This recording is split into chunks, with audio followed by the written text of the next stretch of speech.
點啊？我今日諗到一個好貼切嚟形容你嘅字啊！你個樣話俾我聽唔幫好嘢啦，嗬？正啊正啊！講嚟聽下係咩咧？大家睇下，就係 flashy 啦。flashy 點解咧？就係用嚟解釋，哇！好似呢啲咧，肉騰騰啊、肥啲啲嗰啲小朋友又得，大朋友又得，中年人都得嘅，就係可以用呢個字去形容噶啦。flashy。我一啲都唔中意呢個字，不過咁見你啊送咗份禮物俾我啦，咁我都要回禮俾你嘅。咩嚟㗎？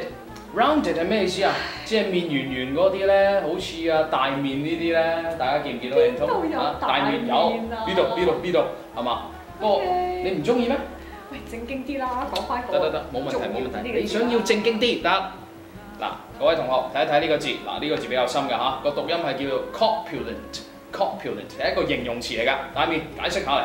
好，哇，做乜認咗你㗎？好，嗱呢個字咧嘅意思係點解咧？其實佢同 fat 相嘅意思係差唔多嘅，咁不過呢個字咧小心啲啦，比較 formal 嘅，咁所以大家用嘅時候咧，盡量要留意翻啦，究竟個適唔適合嗰個文章啦，或者有冇留意翻喺 speaking 度咧，可能會較少用嘅，因為比較 formal 啊嘛，大家要留意咯喎。